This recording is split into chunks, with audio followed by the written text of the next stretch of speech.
where it would have been Cornish versus Hoogland, but that's not the way it turned out. Australia got there, the Netherlands didn't. So fantastic to see them come away with a good win. Getting ready now for, that's Blake Agnoletto just coming onto the screen, youngster from Bendigo in Victoria, Australia. It's about an hour and a half north of the capital of the state, Melbourne. And he's coming out to race the elimination. Was in the team pursuit earlier. And Jules Hesters, one of the up-and-coming Belgian riders. He's the top of the board there. And we also have the current world points race champion, Ian Yuri Harvick, in the race from the Netherlands. So he'll be one that the riders will be looking out for. Also, Theo Reinhardt from Germany, very experienced rider. Scartazzini from Italy, multiple medals at European and World Championships level as well. Hasn't quite got a gold just yet, but he's one of the riders that could certainly put himself right up there in the hunt for the medals here in the men's elimination. That's coming up next.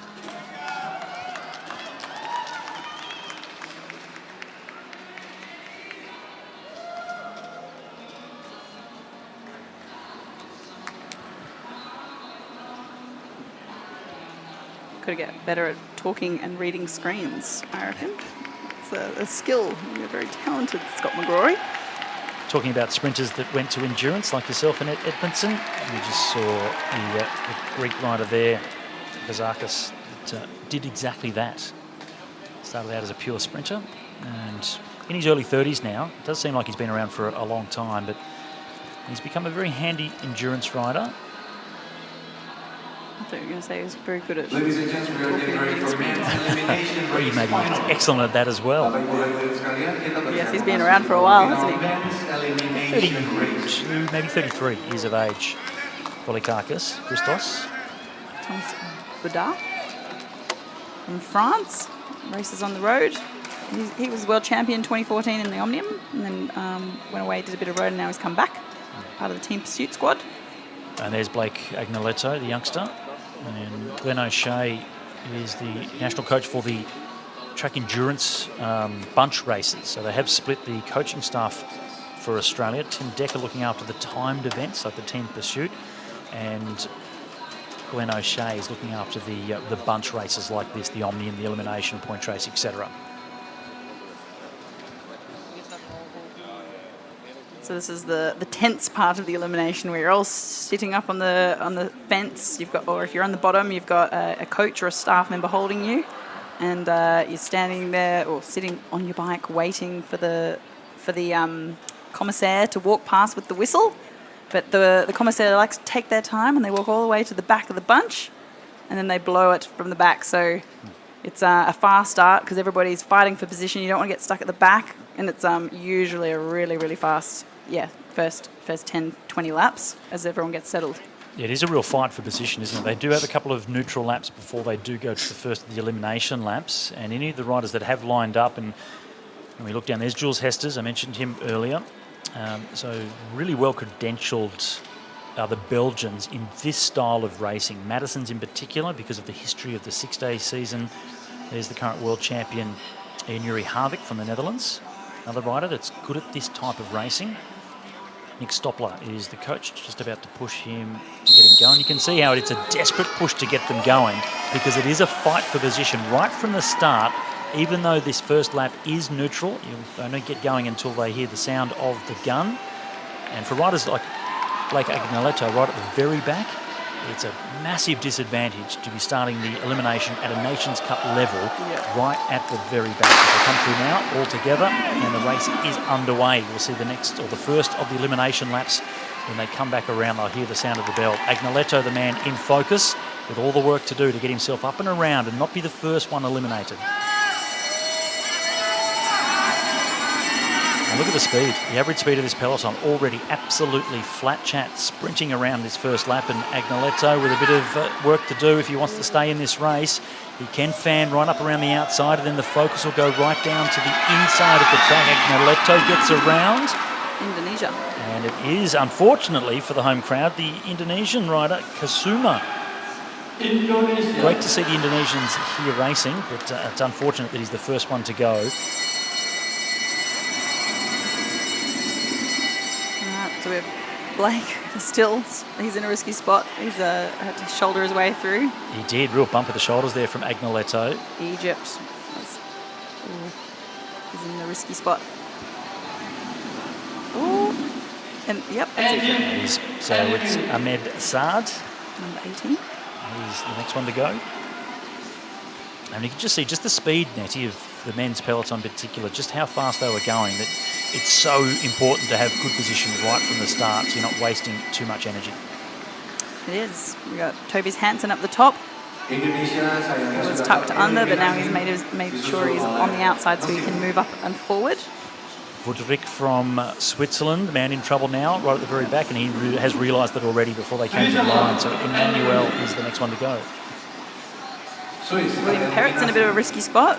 It's from Great Britain on the inside, so he's going to have to back his way out and go around or work his way up through the middle. There's one lap to go.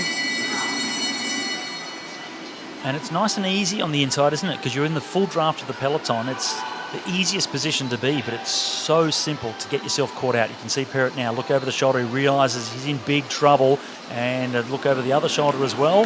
Nothing to do. And that was all because the lap earlier, he got himself down underneath and with nowhere to go. It's often set up from about a lap to go.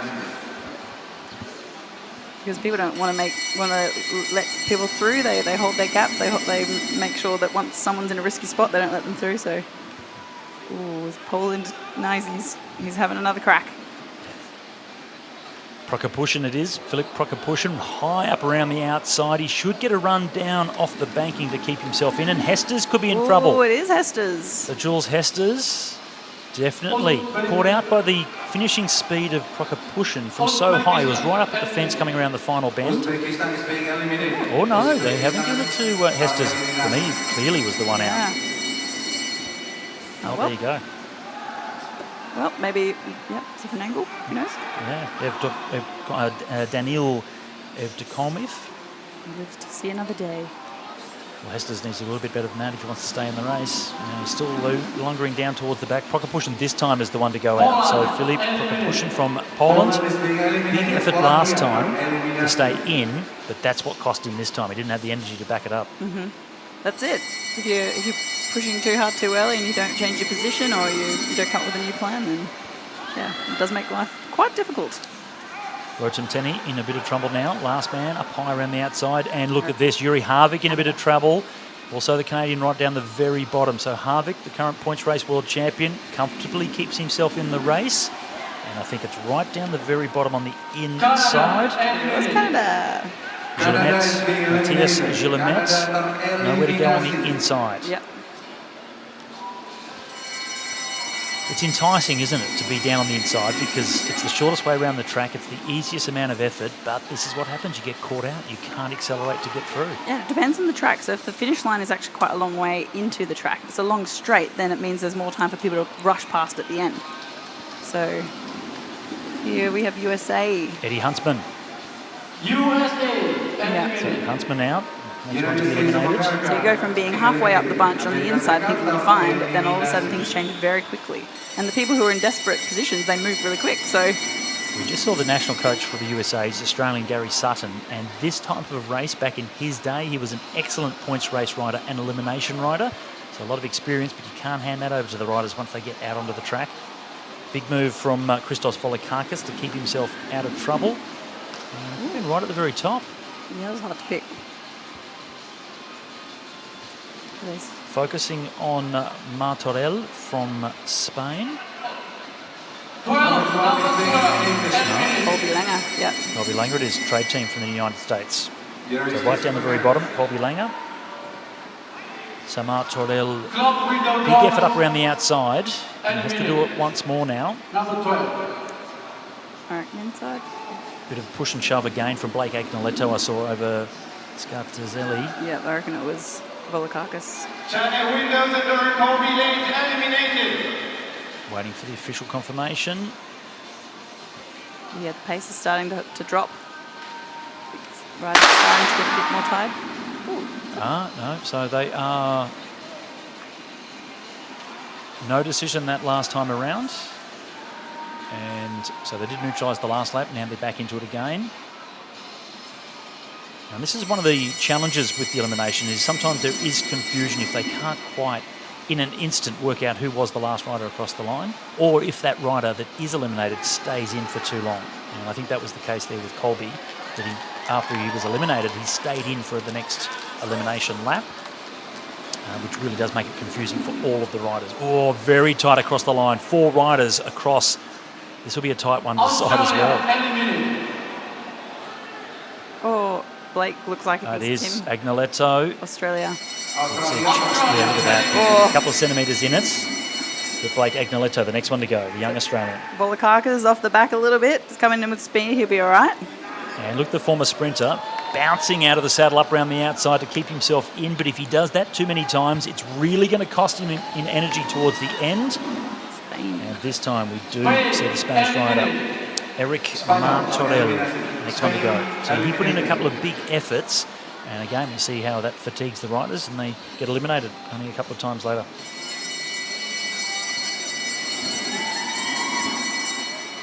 Tobias Hansen on the front of the peloton, looking fairly comfortable, the Danish rider. And Volokakis, once again, Christos Volokakis from Greece in a bit of trouble. Now it does appear down the bottom of the track, I think he's used all of his matches. There he goes. Volokakis. Not a bad effort. Greece being eliminated. And he was a top-line international sprinter, so let's not understate it. He was a pure sprinter, and you can see he is much thicker, much more muscular than these other endurance riders. So he's gone a fair way into this elimination race, so good on him. All right, Scartazzini's on the back. He's playing with fire. Silver medalist in the Madison at the 2021 World Championships. Let's see how he goes on his own on the track this time. Part of the Team Pursuit team with the Italians, and it's not going to be good enough. Oh, that was surprising. I thought he was going to speed, but no, left it a bit late. Michele Scartazzini from Italy, the next man to go. No rest. Only every 2 laps, the elimination lap, it keeps coming thick and fast. João Matias from Portugal on the back at the moment, but he looks all right. He does look comfortable. Yeah. You can tell that he should be able to, and only just, I think, right down the very bottom. I think Was it Roten? Or was it Vons.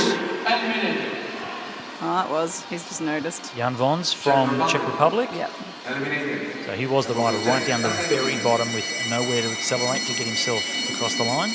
Theo Reinhardt from Germany, second position. And he's one of the pre-race favourites here. And so also George Jackson from New Zealand, tucked on the inside. He's doing really well. He's a youngster with the mullet flapping out in the breeze. Bit of an issue that I can see from... Denmark. Oh my gosh. Yeah, so Tobias Hansen, the next one to go. But I saw some hand gestures from Jules Hesters from Belgium. So twice he took his hands off the bar to protest something within the race. So keep an eye on the Belgian rider to see what's just going on right there. Rotem Tene's off the back, so none of these riders that are in the shot will be out, whether they know that or not. Yeah, they can tell. Well, hopefully they do. And it does look like they're sprinting, thinking perhaps this is an elimination for them. But no one from this group will go out because it is Rotem Tene that will come across the line just about now, actually, off camera. So he's the rider eliminated this time. Oh, yeah, that's not Rotem Tene. That is a Japanese rider, I think, from one of the mixed teams. Next elimination. 8 riders left in the race. And the 2 Japanese riders, one from the trade team, one from the national team on the front. And we focus towards the back. And once again, the Portuguese rider. Oh, he's moved up on the duckboard, though. Oh, I think it was... I reckon he might get in trouble for that. You're not allowed to increase or improve your position by riding on the duckboard on the inside. So there we go. That's why. But it's tempting. Yeah, well, George Jackson be happy because he was the last rider across the line. But disqualified, of course, was Matthias. All right, Thomas Badat at the back of the bunch with the fluoro helmet. He will come with a bit of speed. Whether he's got enough, that's the question. And if he does have enough... Reinhardt headbutting. Looks like Reinhardt's out. It is Theo Reinhardt. You can see, look over both shoulders just to see if he was last or not. And disappointment for there. He looked like he was going really strong, just caught in a bad position. And this is Tobias Hansen coming off the track. He'll be joined very soon by Theo Reinhardt, who was second in the European Elimination Championships only a couple of Last year, I think it was. He was second last year at the European Championships. All right, this one's going to be interesting. 6 riders remain, and it is down the bottom, George Jackson. Not a bad effort. Very impressive. That was a good ride from the youngster from New Zealand. And again, backing up after riding the team pursuits as well. Many of these riders have, but he was racing for medals. So that was a great performance from the youngster. All right, bell's ringing again. Thomas Badat from France on the back. The Japanese, there's 2 Japanese riders still in there. Look over the shoulder there from Jules Hesters. Realise one rider is still behind. And a lot of focus on Thomas Badat. Can he get over the top? And no, he won't. Eliminated this time. So down to 4 riders. Hesters survives. 2 riders from Japan, so great riding from both of them. Also the points race world champion in Yuri Harvick, who has decided to go through and to the front. Jules Hester straight onto it, leaving a nice gap in the slipstream. And Kuboki is not being able to join these 3. So these 3, they'll comfortably get themselves through. And off the back is the Japanese national team rider Kuboki. There he is. And he's had enough. Still half a lap to go to the elimination. But he's called it quits, and that will give these 3 in front just that little bit of extra time to recover. A couple of deep breaths, try and bring the heart rate down. So in terms of time, they're getting a little bit more rest than they would have had previously. I didn't recognise it, but it's Aya Hashimoto is the Japanese rider still remaining. Oh, that was close. Did you see that? Ooh, bit of a protest now because of that as well from... Aya went up on the inside of Yuri. Yeah, Yuri Harvick not happy. We'll see what the judges determine from this, so we'll wait and see the official results. But Harvick will definitely be the next rider last across the line. And we'll see. So they have said Harvick, so Yuri Harvick is gone. If Harvick was outside of the sprinter's lane before Hashimoto went into it, before Harvick went back down, then it's okay. But if he was already in it when Hashimoto went underneath him, then that's when Hashimoto would be in trouble. But here we have the final sprint between Hashimoto. Here's Hesters, it is, that comes to the final lap in front. Can Hashimoto close it down? He's in the slipstream, and Hesters, you can see the deceleration as Hashimoto flies up around the outside. And he flew under the radar for most of the race, came to the front just when it counted. And Aya Hashimoto comes away with the elimination win here at the UCI Nations Cup in Jakarta. Great performance, very similar finish as what we saw in the women's as well. The winner coming away with a super quick sprint at the end. Wow, I actually didn't realise it was Hashimoto in disguise, which is normally in the Japanese national colours. So he has a lot of pace on him. He was enduro, and then he actually went away and did some keirin racing. So he did a bit more sprint work, and as you can see, I think the muscles are a bit more defined, and you could see that in that final sprint. He had a lot of explosive speed. And actually throughout the elimination as well, whenever he wanted to move, he was able to move quite quickly. So he's very happy with that one. Oh, absolutely. What a performance. And what a way to finish things off. Controversial, though. We did see Jules Hesters. And here we can see now. So Yuri Harvick is up the track. And it was tight. It was tight, but he was definitely... Ooh, and a real touch of shoulders as well. So Yuri Harvick not only upset that the position got taken away, but upset that he was almost crashed by Hashimoto. But it was deemed fair. He did get underneath Harvick before Harvick came back under the red line. Yeah, it was pretty close, but yes. And then the problem is Aya also had too much momentum, so he had nowhere to go. No brakes on these bikes. Exactly. So because Hesters was in front of him, he wasn't able to pop out, hence why he leant into Harvick. So you can see how it all unfolds. Luckily, they're very talented bike riders, even at the end when they're fatigued, so they were able to hold it up, and everyone's got their skin on, which is a plus. But congrats to Aya, who finished it off. Happy chappy. And you can see the camaraderie amongst the Japanese as well.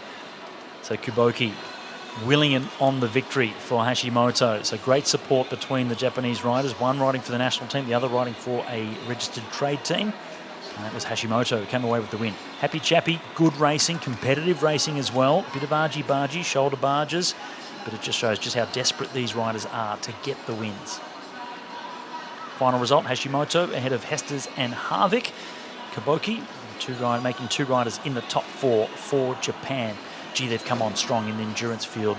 They've been good sprinters for a long time, but the Japanese really have come on strong in all of the endurance races as well. Von's in 11th, Scartazzini in 12th, Agneletto a little bit further down, Reese Britton, one of the early riders out for the Great Britain. And what great racing. Let's go down and have a